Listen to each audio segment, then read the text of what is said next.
오늘 25년 새해 저희 공동체에 주시는 말씀입니다.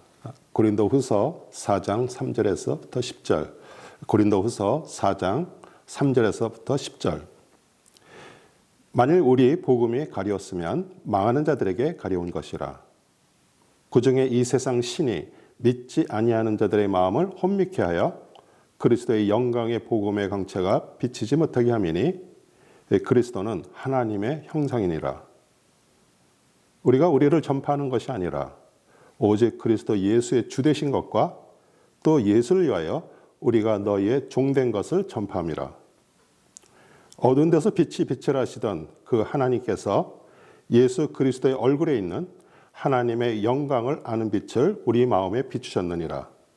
우리가 이 보배를 질그릇에 가졌으니 이는 능력의 힘이 큰 것이 하나님께 있고 우리에게 있지 아니함을 알게 하려 함이라.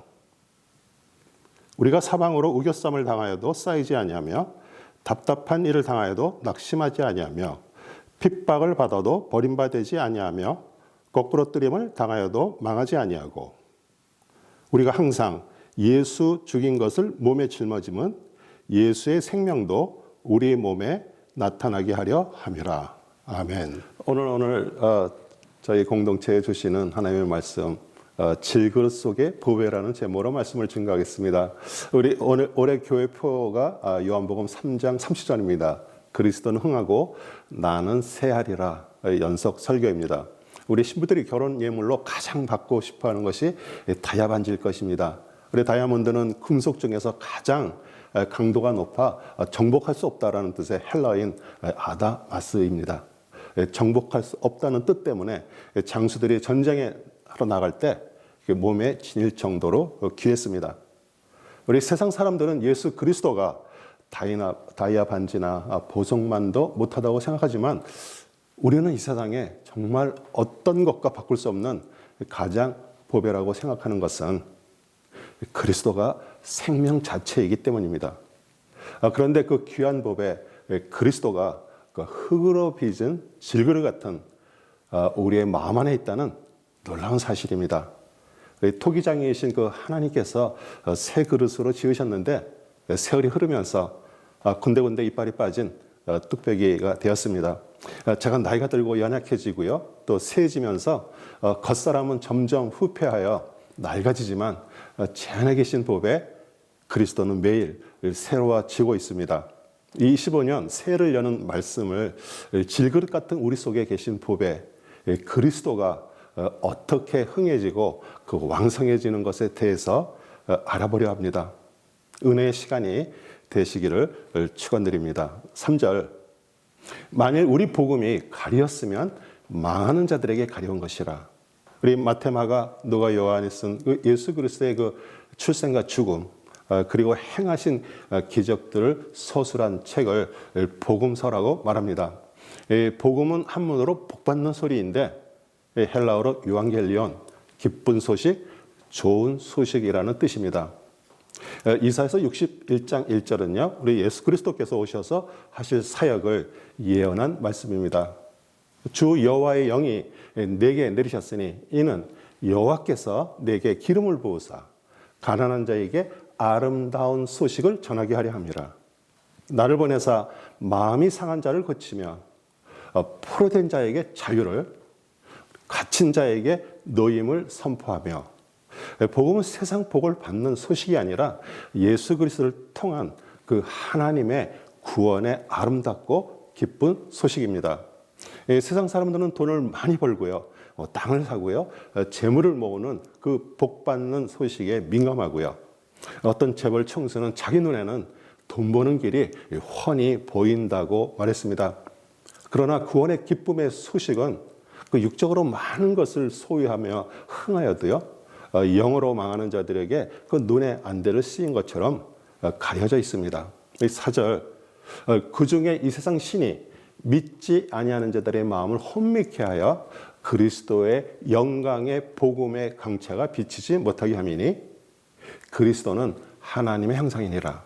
그 이 세상 신은 하나님과 그리스도를 모르는 세상 사람을 말하고요. 자신이 스스로 신이 되었기에 이게 마음이 어둡게 되었습니다. 요한복음 3장 19절 그 정죄는 이것이니 곧 빛이 세상에 왔으되 사람들이 자기 행위가 악함으로 빛보다 어두움을 더 사랑한 것이니라. 그 그리스도의 그 영광의 복음의 강체는 그리스도에 의해서 그 새하늘과 새 땅이 임한 그 새 사람들이 받은 새 빛을 말합니다. 이 태양빛이 모든 인류에게 비치듯이 이 복음 선포를 통해서 그리스도의 빛은 항상 비추고 있지만 우리는 그것을 믿음으로 받아야 합니다.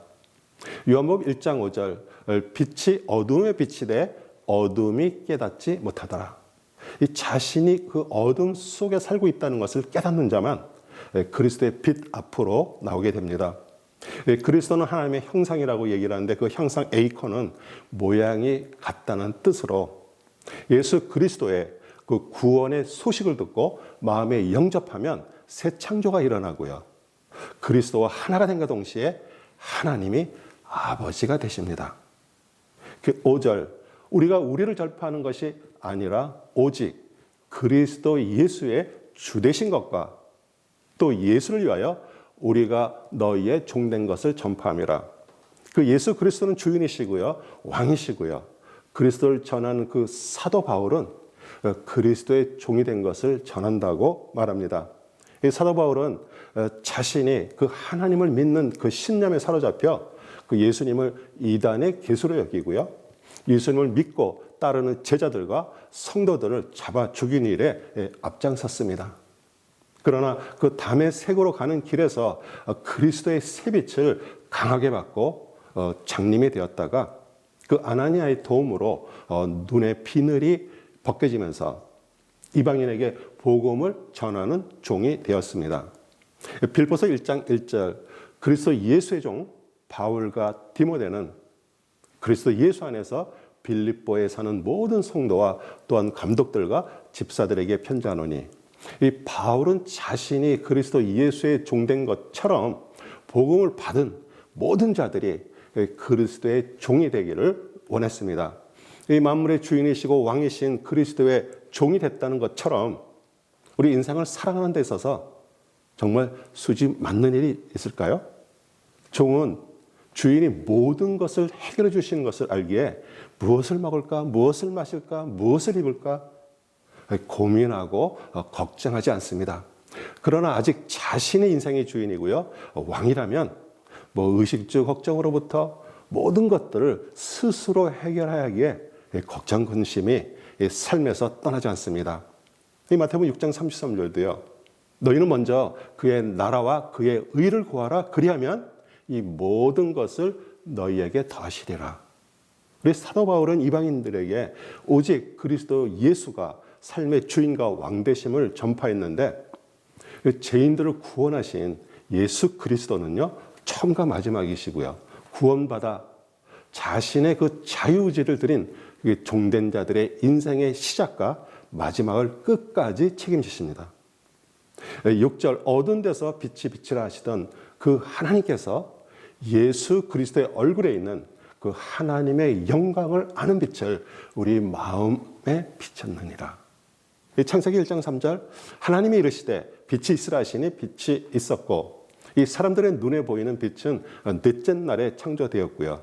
그 하나님의 빛이 있으라 말씀하신 그 있으라 히브리음 하야는 존재하다라는 뜻으로 근원 안에 존재하고 있던 그 빛이신 성자 하나님 그리스도를 말합니다. 왜 사도 바울은 예수 그리스도의 얼굴에 있는 그 하나님의 영광을 아는 빛이라고 이렇게 말했을까요? 바로 전 3장에서요. 모세가 시내산 정상에서 그 하나님을 대면하고 내려왔을 때 그 하나님의 영광의 빛이 찬란하게 빛나서 눈이 부셔서 그 모세 얼굴에 수건을 쓰게 했습니다. 옛 언약 그 율법의 영광보다 더 위대한 새 언약 그리스도의 영광을 말하는 것입니다. 3장 7절 돌에 새겨 새긴 그 죽게 하는 그 의문의 직분도 영광이 있어 이스라엘 자손들이 모세의 얼굴에 없어질 영광을 인하여 그 얼굴을 주목하지 못하거든. 3장 18절 우리가 다 수건을 벗은 얼굴로 거울을 보는 것 같이 주의 영광을 보매 저와 같은 형상으로 하여 영광으로 영광이 이르니 곧 주의 영으로 말미암으니라. 이 모세의 얼굴에서 하나님의 그 영광의 빛이 찬란하게 빛난 것은 이제 앞으로 오실 메시아 그리스도의 얼굴의 영광에 대한 예표였습니다. 그 찬란한 영광의 빛이 우리 마음에 비추셨다는 것은 이 마음의 깨달음임에 그 하나님의 영광의 존재들이 됐다는 뜻입니다. 7절 이 보배를 질그새 가졌으니 이 고대 시대는 금으로 만든 동전 같은 그런 귀한 물건들을 토기로 만든 항아리에 담아 보관했습니다. 그릇은 어떤 것을 담아 보관하는 그 목적을 가지고 있고요. 어떤 것이 담아져 있느냐에 따라서 그 이름을 부릅니다. 아무리 금으로 만든 그릇이더라도요. 물이 담겨 있다면 물그릇입니다. 우리 통일장이신 하나님께서 우리 육체를 흙으로 지으셔서 귀한 것을 담기를 원하십니다. 로마서 9장 21절 23절 토기장이가 진흙 한 덩어리로 하나는 기 쓸 그릇을 하나는 천이 쓸 그릇을 만들 권한이 없느냐. 만일 하나님의 그의 진노를 보이시고 그의 능력을 알게 하시고자 하사 멸하기로 준비된 그 진노의 그릇을 오래 참으심으로 간용하시고 또한 영광 받기로 예비하신 바 그 긍휼의 그릇에 대하여 그 영광의 풍성함을 알게 하고자 하실지라도 무슨 말을 하리요? 이 하나님은 사람을 흙으로 지은 육체를 주시고요. 그 하나님의 생각과 길을 따라 살기를 원하셨지만 자유의지를 주셔서요. 순종할 수도 있고요. 불순종할 수도 있게 하셨습니다. 이 하나님의 뜻에 불순종해서 진노의 그릇이 되어 살고 있어도요. 영광 받기로 그 예비된 그 긍휼의 그릇이 되기를 오래 참음으로 관용하시고 기다리십니다.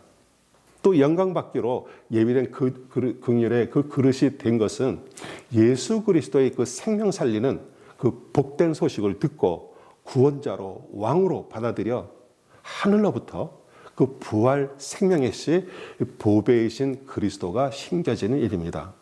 디모데후서 2장 20절 큰 집에는 금그릇과 은그릇뿐 아니라 나무 그릇과 질그릇도 있어 귀하게 쓰는 것도 있고 천하게 쓰는 것도 있나니 21절 그러므로 누구든지 이런 것에서 자기를 깨끗하게 하면 기 쓴 그릇이 되어 거룩하고 주인의 쓰심에 합당하며 모든 선한 일에 준비함이 되리라. 이 하나님이 사용하시는 그릇은 금과 은, 나무, 질그릇 같은 귀하고 천한 재료와 상관없이 이 깨끗한 그릇을 사용하십니다. 베드로전서 1장 16절 기록되었을 때 내가 거룩하니 너희도 거룩할지어다 하셨느니라. 우리 중세시대 그 수도원은 세상과 격리된 그런 높은 산이나 고립된 지역에 있었고요. 수도사들은 그 하나님의 뜻에 따라 거룩한 삶을 살려고 애를 쓰고요. 심지어 고행까지 했습니다. 가끔 찾아오는 신도들은 그 수도사의 그 거룩한 모습을 보고 감명을 받고요. 또 하나님의 그 말씀을 마음에 새기며 그 거룩한 삶을 살겠다고 다짐하며 다시 살던 곳으로 돌아갔습니다. 우리 수도사들도 신도들도 그 사람의 의지와 노력으로 잠시 거룩한 삶을 살 수 있어도요. 그것은 오래가지 않습니다. 겟세마네 동산에서 예수님이 나의 원대로 마옵시고 아버지의 원대로 하옵소서 그 기도하실 것 같이 그 하나님 아버지의 그 원대로 우리를 맡기면 그 질그릇 같은 우리 안에 감추인 그 보배이신 그리스도가 밖으로 드러나서 점점 보이는 것이 거룩입니다.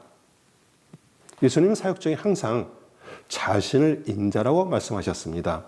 인자 그 사람의 아들이란 뜻인데 헬라어로는요. 그 사람의 그 아들입니다. 그 사람은 우리와 같은 그 인간의 몸을 입고 오신 예수님을 말하고요. 그 아들은 예수님 안에 나아진 그리스도 그 하나님이십니다. 우리 보배 같은 그리스도가 연약하고 깨지기 쉬운 질그릇 같은 우리 안에 담겨 있다는 것이 신비고요. 또 그것은 또 축복입니다. 300데나리온의 그 값어치가 있는 그 향유 옥합을 깨서 예수님의 머리에 부은 마리아를 자신의 그 장사 지냄을 예비한 것이라고 칭찬하셨습니다. 이 봉해져 있는 그 옥합이 깨져 온 방에 향유 냄새가 진동한 것처럼 이 보배이신 그리스도가 흥황해서 밖으로 나오기 위해서는요, 꽁꽁 싸고 있던 그 자, 또 자기 방식으로 믿었던 믿음이 깨져야 되는데 그것이 새하여야 된다는 뜻입니다. 우리가 새해질 때 그리스도의 능력이 더 크게 나타나고요. 또 그 능력이 힘이 큰 것이 하나님께 있고 우리에게 있지 않습니다. 25년을 모두 소망을 갖고 시작했지만 그 보배이신 그리스도의 능력이 우리 안에서 활동하듯이 살아있지 않다면 성경에서 말하는 그 이기는 자의 삶을 살기가 힘듭니다. 이 8절, 9절. 우리가 사방으로 우겨쌈을 당하여도 쌓이지 아니하며 답답한 일을 당하여도 낙심하지 아니하며 핍박을 받아도 버림받지 아니하며 거꾸로 뜨림을 당하여도 망하지 아니하고.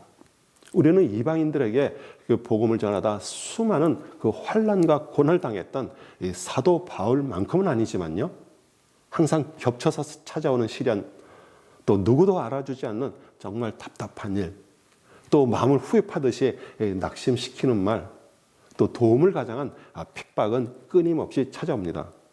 오늘 자신이 살아있다는 것의 증거고요. 또 그것을 이기는 방법이 10절입니다.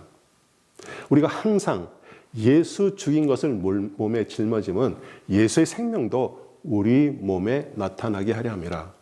예수 죽인 것을 몸에 짊어지면 그 예수 죽음 내 죽음이라고 생각하고요. 나를 부인하고요. 내 십자가를 지고요. 내 정과 욕심을 그 십자가에 못 박아 죽이는 것을 말합니다. 마태복음 16장 25절. 누구든지 제 목숨을 구원하고자 하면 잃을 것이요, 누구든지 나를 위하여 제 목숨을 잃으면 찾으리라. 여기서 이렇게 목숨은 푸시케로요, 그 사람의 혼을 말하고요, 자신의 생각과 감정, 자아를 말하는데 그 십자가에 못 박는 일이 먼저 일어나지 않으면 다시 사는 부활도 없습니다.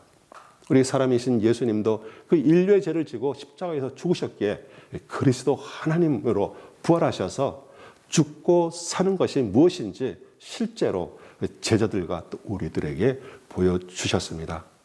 사랑하는 성도 여러분, 모든 인생은요, 태어나면서 두 손을 꼭 쥐고 생존을 위해서, 그리고 열심히 노력하여 그 성공이라는 목표를 가지고 살아갑니다.